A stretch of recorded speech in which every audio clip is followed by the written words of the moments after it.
Une troisième partie d'émission très riche. On va refaire le point avec 4 nouveaux experts. Enfin, 3 puisque Mathéo est resté avec nous. Exactement. Mika de Marseille et Maxime de Marseille également. En force, là. Exactement, on est deux, on est en force aujourd'hui. On représente le sud de la France. Bon, le sud de la France, mais vous êtes des fins limiers de l'investissement à la montagne, donc ça va être effectivement très important. Et puis Marie, notre chouchoute, qui bien évidemment a toujours son mot à dire sur les sujets que l'on traite. Et moi j'aimerais, Mika, qu'on commence par toi. Oui. C'est quoi un mauvais investissement à la montagne ? On peut très vite faire un mauvais investissement à la montagne. Il y a des critères vraiment à respecter. Mais les mauvais choix à la montagne, si j'ai des conseils à donner aux téléspectateurs, n'achetez pas un appartement Expo Nord. Pas de soleil, on va plus consommer en chauffage, très mauvais choix. Pas de nuisance de route aussi, parce qu'à la montagne, on a envie de tranquillité et on n'a pas envie d'être en bord de route. Et surtout, attention également aux charges de copropriété. Elles peuvent être très vite élevées et du coup, on transforme un bon investissement en un très moyen si les charges de copropriété dépassent les 200-250 € par mois. Il ne faut pas être trop loin des pistes non plus et des commodités, des commerces. Des commodités. Des commerces. Des commerces. La proximité des commerces. Un conseil supplémentaire, Mathéo ?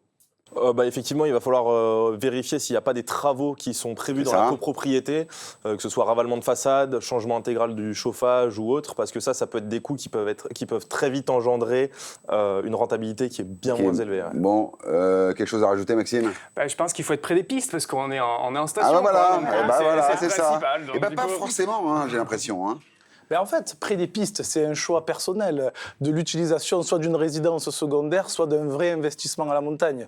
Donc il y a pas mal de critères à prendre en compte pour son utilisation personnelle et quelle va être l'utilisation optimale pour un voyageur qui veut louer à la montagne. Bon, alors, en fin d'émission, nous avons le plaisir d'avoir maintenant Maxime Banane qui nous décryptera une annonce immobilière, une banane de la semaine, hein, la mauvaise affaire de la semaine.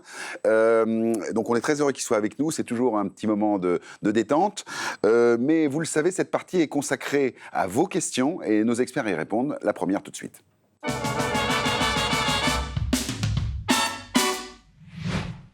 Bonjour, c'est Antonin de Roquevert. Je voudrais savoir s'il existe des aides financières pour acheter un chalet à la montagne. Ah bah voilà, alors des aides financières, est-ce qu'il y a des aides spécifiques pour la montagne ?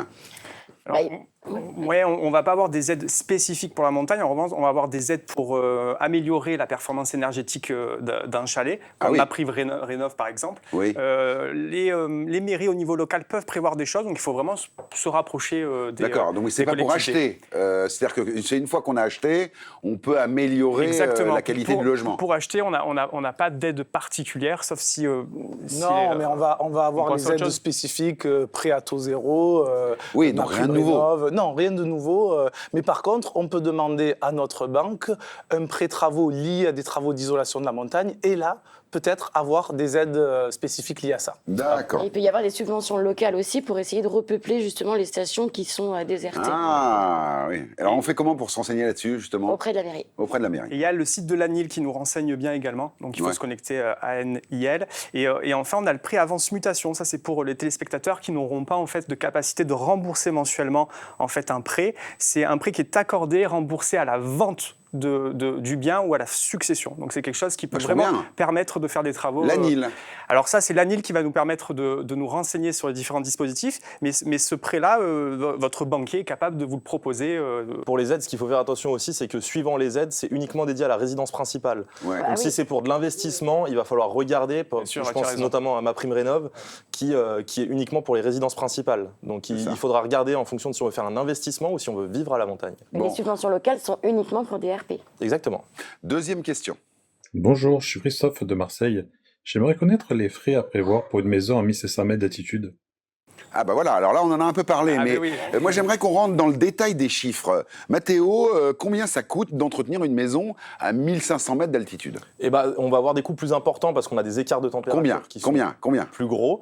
Notamment par exemple pour un déneigement, c'est à peu près 1500 € par saison. Bon. Donc ça, il faut quand même le prendre en considération. Quel autre frais à prévoir ? Entretien de la toiture, qui est 20%, voire 30% plus cher à la montagne plutôt. À savoir, donc pour entretenir une toiture, il faut compter des budgets annuels Oui, Oui, des budgets annuels entre 1000 et 1200 euros par an. D'accord. D'autres choses peut-être? On a l'entretien des canalisations, parce qu'on n'y pense pas toujours, mais ça peut geler. Et donc, du coup, il faut mettre des canalisations spécifiques, anti-gel, et qui peuvent coûter entre 3 à 5 000 euros de plus que quelque chose de traditionnel. Et les chalets en bois? Le chauffage, Le alors. chauffage, entre 2 et 4 000 euros. D'accord. Et les chalets en bois avec le vernis, là, c'est encore bon ça ou ça ne fait plus ça? Il y a des types de bois qui vieillissent super bien et qui Ouais. sont faits spécifiquement pour la montagne. Après, effectivement, suivant le type de bois, il va falloir l'azurer plus régulièrement et donc du coup, ça va encore venir ajouter un coût supplémentaire. Genre Un coût de l'azur, ça va dépendre de la taille du chalet, mais je pense qu'on en a au moins pour 2500 euros. Ah oui, c'est Et ça. maintenant, on fait du thermolacage. Ça permet de ne pas avoir à refaire ce coup de l'azur chaque année. Moi, j'ai mon pour thermolactyle, l'entretien. mais j'ai pas mon thermolacage. Donc, troisième question. Bonjour, je suis Patrick de Marseille. J'ai une petite question. Vaut-il mieux investir dans une station connue ou émergente ? Ah, bah voilà, ça c'est une bonne question. Ouais, complètement. Maxime. Mais je crois surtout la bonne question, c'est d'investir dans une station qui répond à 2 critères. Un parc de ski supérieur à 1800 mètres d'altitude, avec des remontées mécaniques vraiment de qualité. À côté, une politique de développement des 4 saisons, donc c'est-à-dire vraiment qui prend en charge les activités d'été. Ça, c'est les 2 critères importants. Et après, le choix en fait, de émergent ou connu, c'est un profil risque. Si j'ai un profil risque prudent, je vais aller sur une station connue qui n'a pas de risque, on va dire, d'avoir l'immobilier qui va dégringoler ou chuter. Et si j'ai un profil un peu plus joueur, je vais aller sur une station émergente qui va pouvoir m'apporter une rentabilité à long terme extrêmement intéressante avec le risque qui n'est pas le développement entendu. Mathéo, je crois que tu as un peu de cette idée-là. Hein. Oui, tout à fait. J'ai la même idée. En fait, on va spéculer sur si la station va fonctionner ou pas, tandis que, à contrario, si on va sur une station connue, on a déjà toutes les commodités, et puis c'est une station qui n'a plus à faire ses preuves, donc on a énormément de personnes qui se dirigent vers cette Michael, station. toi qui as investi à la montagne, Alors, tu si t'investis dans les stations connues ou dans les stations émergentes? Station connue, Serre Chevalier, si j'ai un vrai conseil à donner aux téléspectateurs, c'est se démarquer de la concurrence et du parc vieillissant immobilier à la montagne. Ouais. Donc de faire un investissement dans une station connue ou peu connue, mais surtout de rénover son appartement, d'utiliser des matériaux nobles et chaleureux et d'avoir une décoration sympa parce qu'on va se différencier des 80%. Qu'est-ce que tu en parles bien? Des chaleureuse et sympa. Ben, c'est important d'avoir une passionné, ça se réflexion, C'est trop beau. une réflexion sur son J'ai investissement. envie d'aller dans son chalet. Il est où ton chalet? Serre Chevalier. Ah bah voilà. Donc, Bon, par contre, on s'arrange entre nous, hein, on est d'accord. Mais j'ai une anecdote et quelque chose de super intéressant. J'ai un 40 mètres carrés du coup à Serre Chevalier en pied des pistes. Oui. Et par exemple, en last minute sur la semaine entre Noël et le réveillon, et ça s'est loué 5 000 € la semaine Ah oui. pour 4 couchages pour 40 mètres carrés. Il a Sur fait un appartement, mais sa rentabilité de l'année. voilà, sur un Ah oui. appartement Et tu me rénové. dis ça, avec, tu me dis ça droit dans les yeux, quoi. En fait, je te dis, tiens, il y aura invite-moi chez toi, et toi tu me dis c'est 5 000 la C'est 5 000 semaine. €. il y aura toujours D'accord, un prix ok. pour toi, ne t'inquiète Je vois pas. le genre. Et par contre, investir dans une station connue, c'est aussi la facilité à la revente. Bah oui, c'est ça. Voilà.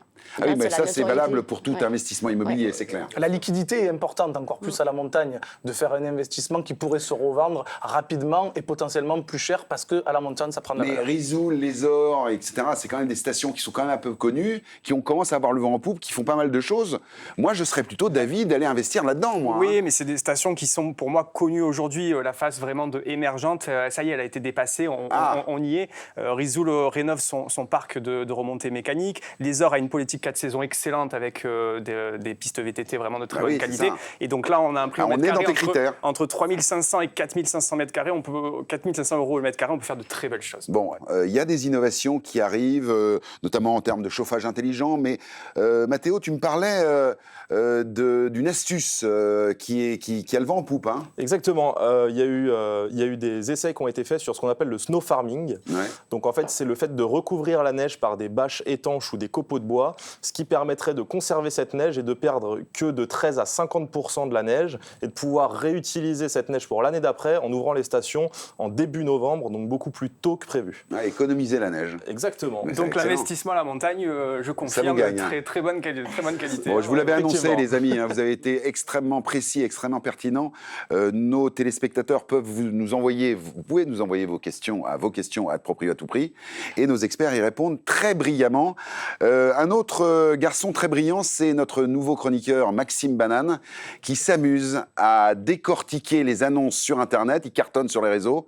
Il a une petite affaire à nous présenter, là, regardez. La banane de la semaine. Exactement Bruno. Alors la banane de la semaine, je l'ai trouvée cette fois sur internet, sur un groupe de vente immobilière, un appartement de très grand standing au 6e et dernier étage avec ascenseur. Alors retenez bien la notion de grand standing et on va vérifier ça ensemble.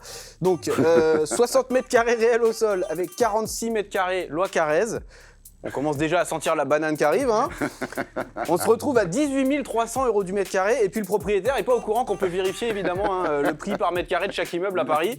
Regardez, on est à 10 372 € en moyenne dans cet immeuble. Et les gens l'ont bien compris puisque maintenant on va sortir les pop-corn et regarder les commentaires. Alors on démarre fort avec Arthur, 845 000 €, t'es fracassé du cerveau papa. David, très observateur, qui lui répond: du grand standing, les gosses dorment sur des chaises de jardin avec un matelas de plage. Et il y a une photo. Hein, On continue avec Sébastien qui est relativement pragmatique. Quand c'est pas très cher, il y a un loup. Et puis un mec qui lui répond en bas, il s'empresse de lui répondre avec beaucoup d'humour. Bien sûr, le fait qu'on puisse pas tenir debout sur un tiers de l'appartement, c'est peut-être ça le loup. Hein. Bon, la plupart des gens sont offusqués par le prix. 18 000 du mètre, faut arrêter le délire. Martin qui nous dit ça vaut 250 000 de moi en étant très généreux. Marc-Étienne également qui est pas content, 18 000 du mètre, vous êtes pas sérieux. Et on se finit carrément en roue libre avec deux commentaires, Laura et Alexia. Donnez-moi le numéro de votre dealer. Voilà. Je vois que vous êtes plusieurs à fumer avant de publier sur ce groupe. Bon, à l'unanimité, Bruno, on est d'accord, c'est bien la banane de la semaine. Alors, on est sur une très belle banane. Merci, merci Maxime pour cet éclaircissement. Hein. On va bien s'amuser à chaque fin d'émission avec lui, j'ai l'impression. Hein. Je suis bien d'accord. Un moment qu'on attend tous, c'est effectivement la deuxième partie de l'interview de l'invité de la semaine. C'est tout de suite.